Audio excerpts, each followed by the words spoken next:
Hi guys, how's it going? And welcome back to our allotment and to another allotment tour. I just thought I'd sort of take you around. So I'm trying to do these once a month, just sort of show you how the allotment's doing and what's doing well, what's maybe not doing so well. There's definitely been some wins, some positives, and there's been a few fails as well this year so far. But I'll sort of talk you through as we go through the allotment. I'll sort of talk you through different bits. We've had a really weird weather this year. So we had a couple of months of literally no rain, really dry and hot. And then the last 3 weeks or so, it's just been raining nearly every day, like loads and loads of rain. So it's been a bit of a weird growing year, but things seem to be okay. So I'll just sort of flick the camera around and I'll sort of just take you through the whole allotment and just show you what's happening. So I just wanted to start here. So we've got a rhubarb plot here, little patch, little red currant, and then we've got our strawberry patch here. So this year our strawberries, they just weren't as productive as they were last year. They gave us quite a lot of strawberries, but not for very long. And they've been in the ground for about 3 to 4 years. So I did read somewhere that actually the strawberries are at their best within the first 3 years of their lives, basically, and then they start becoming a little bit unproductive. So I think that's what's happened to these ones. So what I've done is I've taken all the old strawberries out. So I did do a video on this. It might come out after this tour actually, but just look out for that one. And I just showed you a very easy way to basically get some new plants for free from your old strawberries. So I basically took out all the strawberries, and then all the runners that came off, I basically chopped those off and I put them all in the ground. So I did this yesterday, so they're very, very fresh, but all of those little things are brand new strawberry plants, which I've basically taken off my old strawberry plants from their runners. And this is a really, really quick, easy, free way to just renew all your strawberry plants, or increase your herbicide as well, if that's what you need to do. There's a few there that I did actually last year, so I've left those in because they're only 1 year old. So we'll have to see how these get on, but I'm just going to keep making sure that they're watered, and they should just start to root down and grow well, and hopefully we'll have some fruit off them next year. Well, I know we will, because these ones that we put in last year, we had fruit off those ones. So yeah, so that's really, really positive. And then moving on down, we've got our couple of rows of leeks here. So they're actually starting to put on a bit of growth now. So yeah, really, really happy with that. Again, I did a video on how I sort of did them and a really easy way to plant those, the seedlings. But yeah, really, really happy with those. There's a few here that got trampled on, so I've had to take them out. Just being near the strawberry patch, they kind of get trampled on a bit when we were harvesting. So the plot, just for reference, is kind of divided. Let me come back a bit actually. I should have done this right at the beginning. So the plot is kind of divided into 2 areas. So that area and that area, until you get to about here, and then it sort of all becomes one. But I'll sort of talk you through that as well. So we're just kind of going to go down this left hand side first and coming to the courgettes. Now these are doing really, really well. So if you grow courgettes, you know that they are just very prolific. So we've got 2 different varieties. We've got our yellow ones there, Aurelia F1 they're called, and then we've got our Defender F1s. So I really need to harvest these, especially that one, that was far too big. That's going to turn into a marrow. But yeah, so they're doing really, really well. Really happy with those. And we've been harvesting them, still need to harvest some more. This little plant here, this was supposed to be a butternut squash, but it's actually a cucumber. So that's actually turned into a cucumber, which is fine. You know, we've got some other cucumber plants as well, so we'll just have loads of those. But these are starting to put on growth. So these are the pickling variety. I think they're called cucumber gherkin. So we will start harvesting. That's probably almost perfect size actually to start harvesting for pickling. And then coming on down, we've got our pumpkins.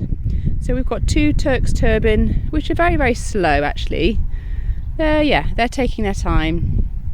And then at the end we've got our jack-o'-lantern pumpkin, which is doing really, really well. So we've got our first pumpkin there. I don't know if we've got any more. Lots of, oh yes we have, look, there's another little one. Yay!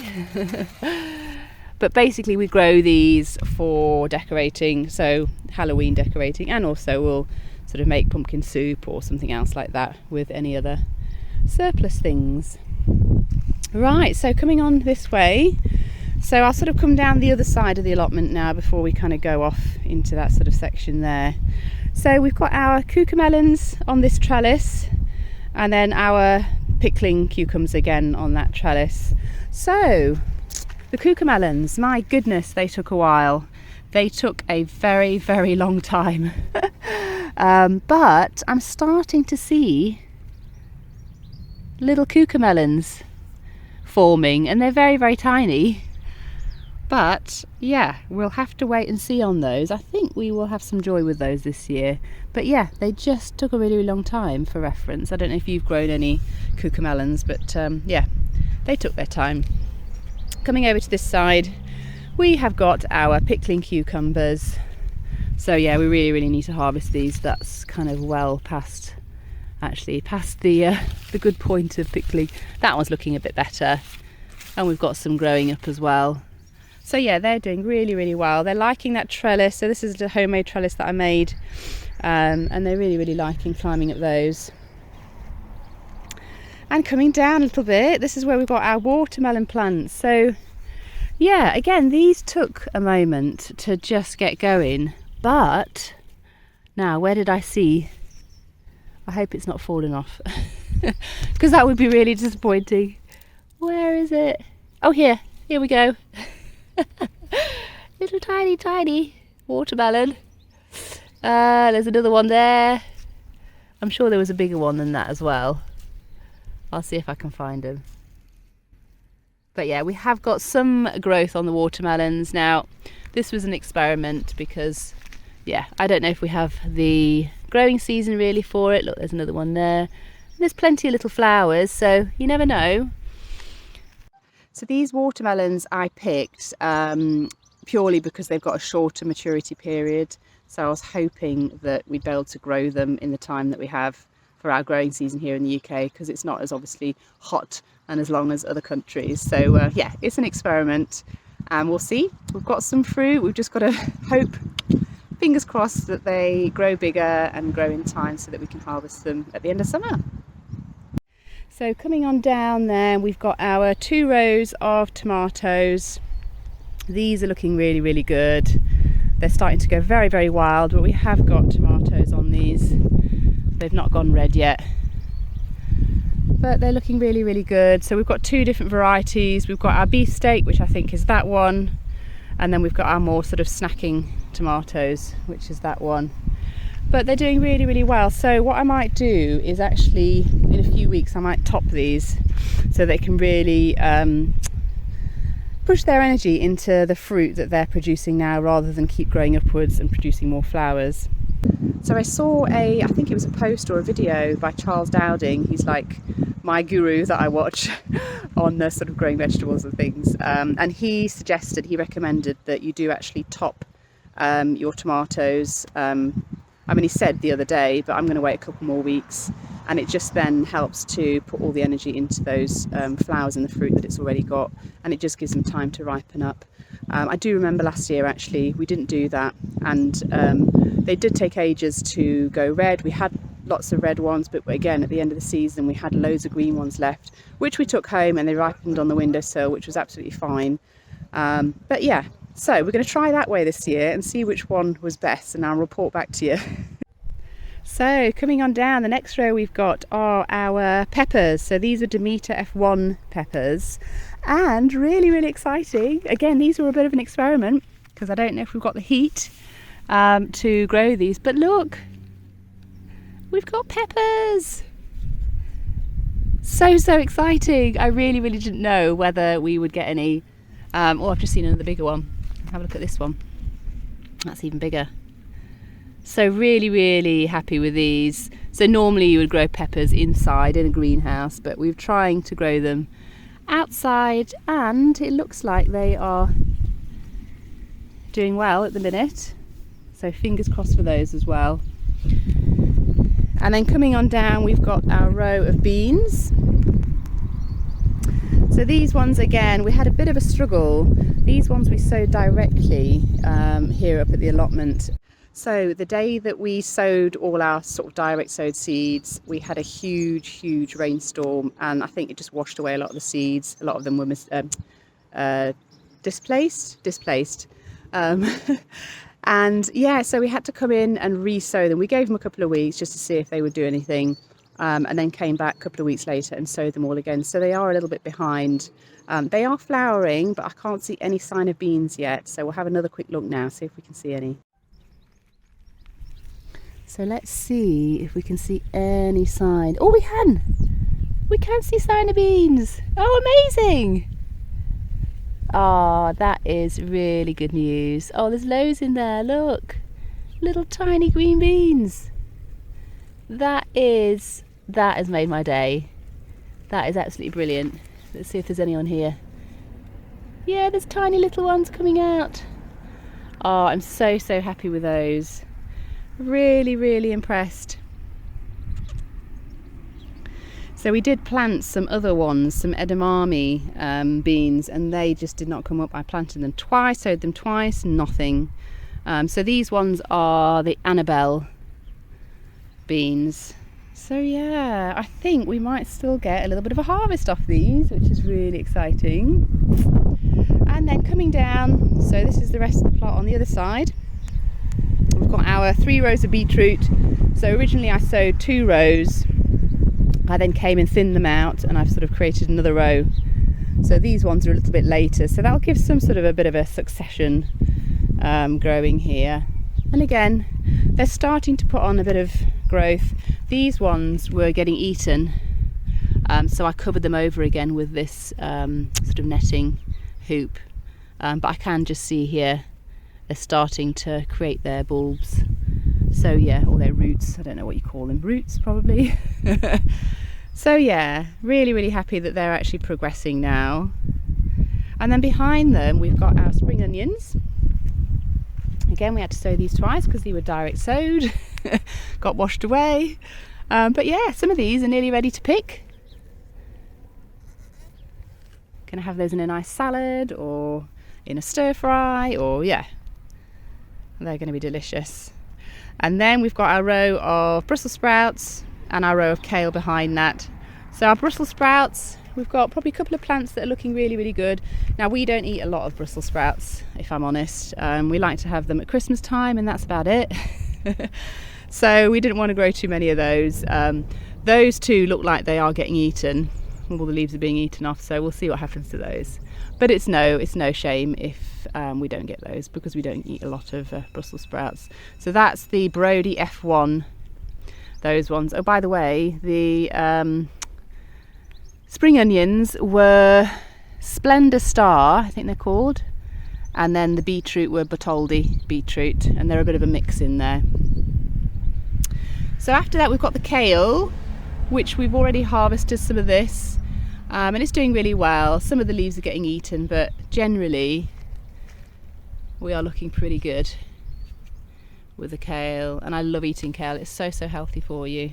So literally all I do with kale actually is I fry it off with a bit of butter, a little bit of water in it, just sort of wilt the leaves, and then I add in Marmite, which just adds a bit of saltiness into the sort of mixture, and I sort of let the mixture dry out, so it's still a little bit damp but not sort of soggy, and then I just eat it, and I love eating it like that. Otherwise just in a stir fry or in a soup or something else. Yeah. Right, and then we've got our 2 rows of radish, which we direct sowed sort of later on in the season. We had our garlic here, we pulled that in, I think it was late June or early July, and then we've sown these radishes, and again they're really super quick growing plants, so if you've got a bit of space, just chuck some of those in, and you'll be able to harvest them pretty soon. And then the last plants, excuse my tripod, we've got 3 gooseberry bushes, which we only had a very small harvest this year. We kind of moved them last year, So they need to settle in again to their new spot. And then we've got some raspberries and a josterberry. The josterberry, we've harvested the berries that we're going to get off it. So a few berries. Next year hopefully we'll have more. And then our raspberries this year, we've got all new raspberries in. We took the old ones out because they really weren't performing. We've put some new ones in. We've had a few raspberries off our summer fruiting, and then we've got some autumn fruiting as well. So yeah, I think next year we'll get a much bigger harvest off those. So guys, I'm just going to swing you around. That's the first part of the plot, the sort of fruit and veg. Well, the majority of it. And then I'll just sort of take you down to our potato plot, which is all of this, all of that. So we have harvested some of those already. Let me just come around this way. So as you can see, we've harvested some out of here. So these were the new potatoes, so the early potatoes here. But as you can see, we have got some other ones that are getting ready to harvest. So once they start to sort of yellow and flop a little bit, that's when you know it's ready to harvest. But yeah, tons and tons of potatoes, all doing really well. Got more here. All of that's potatoes. Gosh, and we don't even eat that many potatoes, so but they're good for kind of covering the ground because we've got a really, really big plot, and they also suppress a lot of the weeds as well for that area, so we kind of use them as that as well. And then coming to this bit here, which is where we have our sweet corn. So yeah, I don't know, we have a bit of trouble with sweet corn. I don't know why.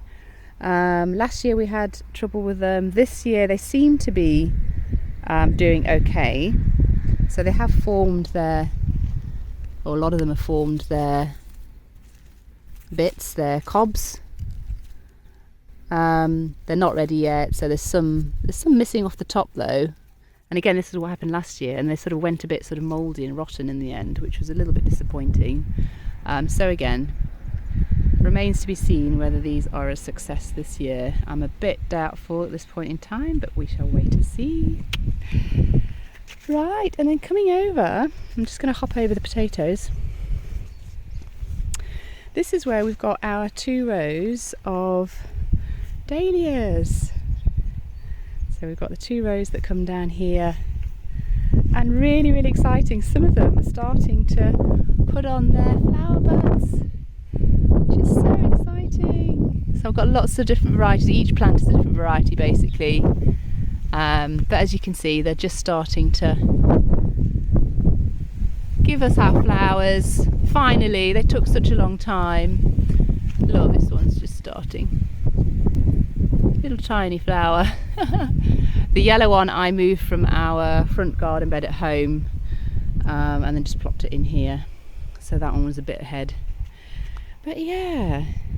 So I don't know about you, but here in the UK, I don't know if it's all the way across the UK, but the dahlias just seem to take forever to start flowering, and I kind of get a bit of sort of envy of the sort of YouTubers or Instagram. I get a bit of sort of envy because a lot of people have got beautiful dahlias already. They've been flowering for weeks, cut flowers as well, and I sort of have a little bit of envy, I've got to admit. But I know it'll come right. You know, it's just going to take a few weeks for them to start flowering, and then they will look beautiful. But yeah, I think it's just, you know, maybe in the UK it just starts to it takes a bit longer, or maybe it's just our plot, who knows. So we're going to finish with this area of our plot here. So if you saw the last allotment tour, this is going to be looking quite different to the last time. So we've got sort of 5 fruit trees in here. They're dwarf fruit trees, but they're still very small. So we decided to put loads of wildflower seeds down and our cut flowers in this section, just to sort of beef it up a little bit for this year. The wildflowers came up, they looked absolutely beautiful, gorgeous, gorgeous. I'll just put a picture up on the screen here of what it looked like just a short couple of weeks ago. But the problem I had was the cut flowers that I'd planted in. So there's lots of different cut flowers here. We've got straw flowers, zinnias, cosmos, snapdragons, Rebecca, what else have we got? Bells of Ireland, Baby's Breath, Rebecca, I think I've already said that. Yeah, lots of different cut flowers, and they just weren't getting enough light because the wildflowers grew a lot taller than I thought they were going to, and they were just taking all the light. They looked amazing, really, really amazing, but I knew I had to do something drastic so that the cut flowers would have a chance. So I went ahead and I removed all the wildflowers from this area, which after I did it I was like, oh my goodness, have I made the right choice? Because they just looked so beautiful, but I knew I had to do something, otherwise the cut flowers just wouldn't flourish. But I did make a huge wildflower bouquet out of them, so they didn't go to waste.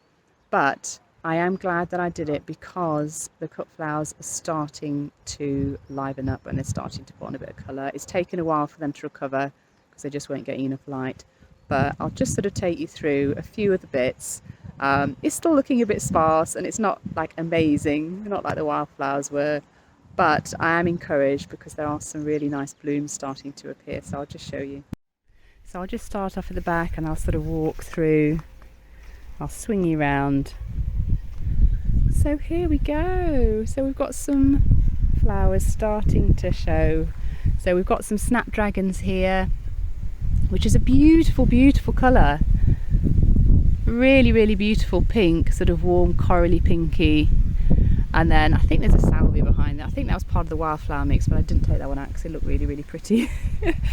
But yeah, and then amaranth is growing. I think that was the wildflower mix as well, so I didn't remove those because I think they're really pretty and they add a bit of different sort of foliage colour. What else have we got? We've got loads of different cosmos. So some of these are from the wildflower mix, and some of them are the ones that I actually sowed and planted out. But so pretty. Cosmos are almost the easiest cut flower to grow. You literally just plant them and let them grow and they just get massive. Another one here, beautiful, sort of burgundy, magenta-y, absolutely stunning. There's another amaranth over there, that's a little bit bigger. I think they're amaranth, but they are from the wildflower seed mix, so I'm not 100% sure. And then we've got, what have we got here? Got some straw flowers. Again, really pretty. So I'll start harvesting some of these soon. What else is coming out? So a few zinnias. Now the zinnias I'm not impressed with. You can see a few sort of dotted about there. But yeah, I don't know. I don't have good luck with zinnias. I don't know about you.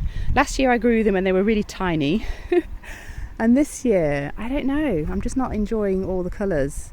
I think I need to buy some really good ones. Not just a mix, but actually buy some actual sort of individual seed packets rather than a mix. And maybe sort of go to a more specialist seed buying place, because I think I just got these off Amazon. But yeah, there's another beautiful straw flower. So we did have some major wind a week ago and it sort of flattened some of the some of the flowers, so you can see those are sort of lying down a little bit. But yeah, things are just starting to put on a bit of growth now, which is really exciting. Some more cosmos there, and really exciting, which I only noticed today. Let me see if I can find it. Yeah, here. Our bells of Ireland. They're starting to put on their flowers. Look at those. Now I'm super impressed that I can actually grow these, because I had a hell of a time sowing these and actually getting them to take. I had to sow them 2 or 3 times just to get a few plants. But look, they're starting to flower. So happy with those. The beautiful cosmos. And you know, little sort of snapdragons here and there. And we have got lots of other ones that are going to pop up. But yeah, so I'm not feeling as downhearted about this space as I was a couple of weeks ago when I tore those wildflowers out. Yeah, a bit of a shock to the system, but I think it was the right thing to do. So next year, I've sort of learnt from my mistake. That to me was a little bit of a fail on my part.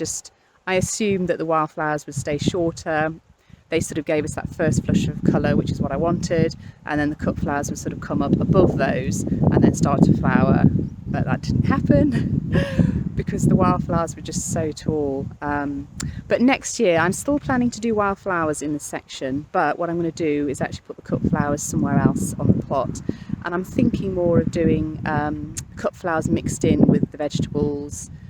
So yeah, more like a sort of traditional cottage garden plot, I guess, where you've got edibles and sort of flowers mixed in with each other. So yeah, maybe a row of vegetables and then a row of lovely flowers, and just sort of mix it up that way a little bit and just keep the wildflowers to their own little spot. So there you go, guys, that's the allotment as it stands now. So we're nearing the end of July, so that's kind of how it looks now. I'm hoping the weather's going to pick up, so it's been sort of quite cloudy and rainy. I'm hoping over the next few weeks it's going to brighten up a little bit and get lots of sun so everything can really flourish again. But yeah, so yeah, those are the sort of positives, a few negatives in there, or a few possible fails. Some things still yeah, remain to be seen, but yeah, all in all, pretty happy with how it's going. All right guys, so I hope you've enjoyed this video. Thanks so much for watching, and I'll see you in the next one. Bye.